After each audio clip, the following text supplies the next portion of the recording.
Hello guys, I'm back. Meron naman akong biniling motorcycle accessory. Ito isang camera holder o camera bracket by Motowolf. Nabili ko to sa halagang 344 pesos. Exclusive of shipping fee. Hindi ko alam kung original to, no? Basta nung nangailangan ako, nag-search lang ako. Ito yung lumabas, kaya binili ko na lang. Sa mga nanonood nga nito, paki-comment na lang kung original ba to o hindi. Ito na nga lahat ng pyesa ng item. Mukhang maganda naman yung materials, alloy. Ako nga pala yung tipo na hindi na nagbabasa ng manual. Basta binubuo ko na yung mga nabibili ko, parang Lego. Kaya lang naman ako bumili nito dahil gusto ko rin i-film sarili ko habang nagmamaneho. At may lagay na rin yung sarili ko sa mga video presentations na ginagawa ko. Ito na kasi pinaka-resibo ko sa mga lugar na napuntahan ko at mga mapupuntahan ko pa.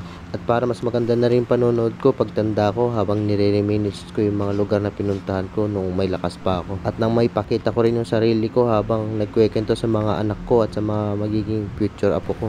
Sa mga nanonood dyan na 30 anyos pataas, gumagawa tayo noon ng diary para may record o ma-document yung mga importanteng pangyayari sa buhay natin. Ngayon, ang ginagawa ko ay parang in a video form lang. Pwede na rin natin sabihin vlogging dahil yun naman ang usong term ngayon.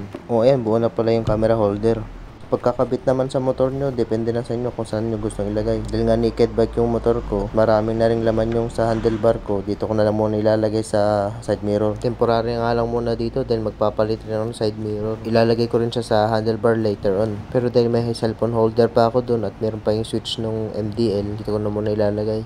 3 beses ako nagpapalit-palit o nagpaulit-ulit ng pagkabit nitong camera holder. Eventually, nilagay ko na lang siya dun sa ibabaw ng rubber cover ng nut ng side mirror. So, panoorin nyo na lang. Maglalagay na lang music. Wala na akong masabi. Parang mali. Parang dito dapat sa taas. Mali yata. Yun.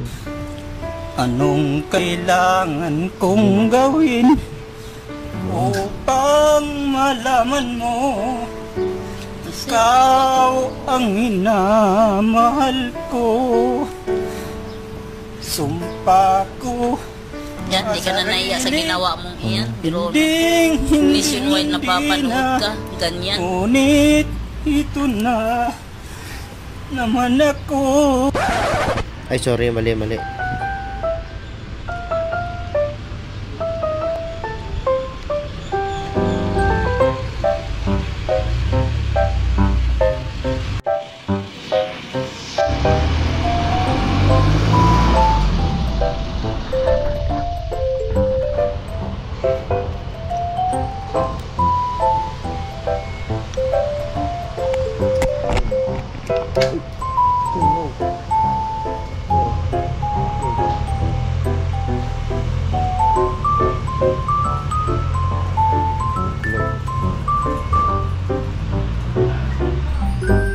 May tiban to.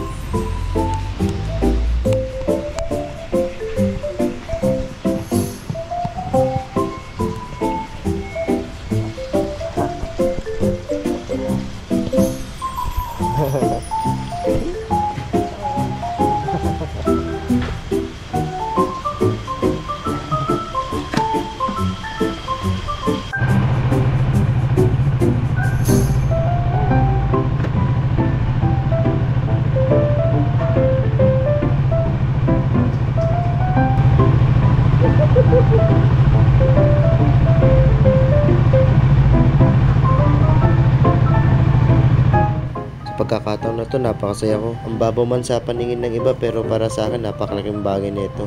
Dahil kahit papano unti-unti nang nabubuo yung plano ko. So guys, paano ba yan? I-date ko muna si Mrs. Gagawa lang ako separate video para sa testing nitong camera holder. Salamat sa panonood and pa-click na rin yung like and subscribe button kung nagustuhan yung video na to. So hanggang sa next video. Paalam!